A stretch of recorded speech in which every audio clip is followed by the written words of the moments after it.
ٹھیک ہے جی, آدھا یوز کر لیا میں نے. بھائی جان میں لکھ رہا ہوں بھائی, آپ تو ٹرانسلیشن نہیں کر سکتے, آپ کو اتنا ڈر لگتا ہے کہ ابو بکر نے کہا کیا. آپ لوگ تو ٹرانسلیشن نہیں کر سکتے یار, وہ عربی لکھ دی, اور آپ لوگ اعتراض اٹھاتے ہو کہ ہم لوگ یہاں بیٹھ کے اس چو کے بارے میں بات ہی کیوں کریں. کیوں دکھا رہے ہیں ہم اس چو, آگے آخری لفظ نہ خود لگا لو, اس چو کو ہم کیوں دکھا رہے ہیں جو کہ حضرت ابو بکر صدیق رضی اللہ عنہ نے بولا. بھئی ہم تو دکھا رہے ہیں, انگریزی میں کلیٹرس کہتے ہیں, جا کے سرچ کر لیجئے کہ کیا مطلب بنے گا اس کا. اچھا ادھر یہ جو ہیلو حدیث, ہاں ایک منٹ, عظیم خان بھائی ایک منٹ, میں موقع دیتا ہوں آپ کو. اچھا ایڈم, یہ جو حدیث کا حوالہ جو میں نے بھی پہلے رکھا تھا اور اس پہ ہم نے ایک اسٹریم بھی کی تھی, اس میں وہ جو شخص ہے وہ تو بڑی عزت سے بات کر رہا تھا محمد صاحب سے, سر آپ آپ نے سے بات کر رہا تھا. اب یہ مفتی یاسیر نے جو میرے ڈسکشن میں کہا کہ اس نے کہا کہ تم گنڈے کو لے کے آئے ہو, یہ کس حدیث کے حوالے سے کہا ہے مجھے نہیں معلوم, ہو سر سکتا ہے یہ دھوکہ بھی دیا ہو. سر اس سے پوچھنا تھا نا یار, ہاں میں نے تو نہیں دیکھا کہ گنڈے نے کہا کہ تم گنڈے لے آئے ہو. دیکھو وہ سمپل سی کہہ رہا ہے کہ محمد یا تو ہم تمہارے پہ غالب آ جائیں گے ہاں یا تم ہم پہ غالب آ جاؤ گے, دونوں میں سے ایک بات تو واقعہ ہوگی. ٹھیک ہے, اور میں تمہیں بتا رہا ہوں محمد, یہ جو لوگ ہیں تمہارے, یہ تمہیں چھوڑ کے چلے جائیں گے اگر تمہاری ہمارے سے لڑائی ہوئی.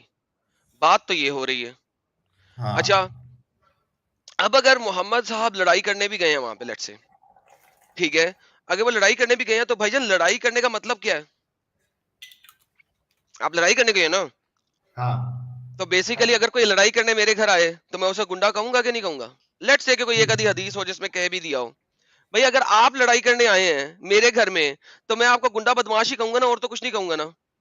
اب میں لیکن اس حدیث محمد کی صاحب بات کو نہیں بھی کر نہیں رہا, کہا ہے, محمد لیکن صاحب کو تو نہیں محمد کہا, صاحب کو بھی نہیں کہا ہے. وہ جو نہیں کہا, خود مفتی کے الفاظ ہے کہ اس نے یہ کہا کہ تم گنڈے کو لے کے آؤ, یہ نہیں کہا کہ آپ گنڈے کے سردار ہو یا آپ گنڈے ہو. نہیں بالکل ایسا نہیں کہا سر. حدیث کے مطابق تو نہیں ہے. کوئی اور حدیث ہو جس کا حوالہ وہ دے رہے ہوں, صحیح بخاری کا حوالہ نہیں دے رہے تھے, میرے پاس وہ نہیں ہے. لیکن یہ حدیث بہت لمبی ہے, اس کے اینڈ میں آپ کو ایک اور چیز دکھاتا ہوں. آپ نا سچ ساحل, جی جی اسٹرانگ پائلٹ. ابھی دیکھیں اس میں بات یہ ہو رہی ہے کہ مکہ والے اپنے کو بہت دوسروں سے نوبل سمجھتے تھے, ٹھیک ہے, تو ان کو اس بات کا احساس ہوا تو انہوں نے کہا کہ آپ بھانت باندھ کے قبیلے اور یہ جو ڈاکو ہیں, ڈاکو قافلے لوٹنے والے, وہ آپ کے گروپ میں شامل ہو گئے ہیں, تو آپ ان سب لوگوں کو ہمارے ساتھ لڑانے کے لیے لے کر آ گئے ہیں. تو انہوں نے بات تو ٹھیک کری ہے. اب ہاں بات انہوں تو نے تو ٹھیک ہے. بات یہی کہی ہے کہ یہ آپ کس کس طرح کے لوگ اٹھا کے اپنے ہی خاندان والوں کے اوپر لڑنے کے لیے آ گئے ہیں, تو اس میں بری بات کون سی تھی؟ نہیں تھی, نہیں تھی. بالکل نہیں ہے, بالکل نہیں ہے. یہ تو اپنے الفاظ ڈال رہے ہیں. اچھا تو پھر پرافر گنڈوں کے سردار ہیں, یہ وہ اپنی طرف سے الفاظ ڈال رہے ہیں مفتی صاحب. ہاں بالکل, میں نے ان کو بولا بھی کہ بھائی انہوں نے تو جو تم حدیث خود پڑھ رہے ہو اس میں خود بھی یہ نہیں ہے کہ انہوں نے کہا ہے کہ آپ گنڈوں کے سردار ہو. وہ تو نہیں, عزت اور احترام سے بات کیا اس بندے نے. اور ان کے گروپ میں واقع ایسے لوگ تھے جو مال غنیمت لوٹ مار کے لیے جمع ہو گئے تھے, ان کے ساتھ ملے ہوئے تھے. وہ تو واقعہ بات تو سچی ہے. ساحل بھائی میں ایک سوال کر سکتا ہوں؟ جی سر عظیم خان صاحب جڑے ہیں. ایک سیکنڈ رکیے گا پلیز, ذرا میں حدیث کا اینڈنگ پڑھ لوں. یہ بڑا امپورٹنٹ اینڈنگ ہے اسی حدیث کا, جہاں سے وہ گیم ڈال سکتے ہیں.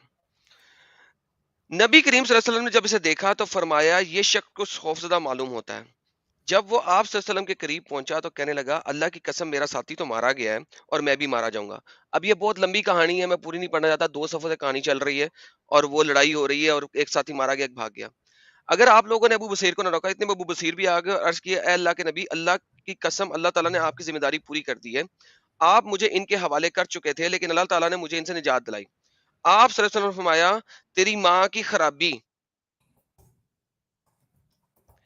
سر اگر اس قسم کی گیمیں ہو رہی ہیں وہاں پہ تو آپ مجھے خود بتائیے کہ اس قسم کی گیمیں اور اس قسم کے الفاظ بولے جا رہے ہیں, یہ ماں کی خرابی بھی آپ خود سوچ لیں کہ کس قسم کا لفظ ہوگا جس کو ماں کی خرابی میں صرف کمپنسیٹ کر دیا گیا ہے.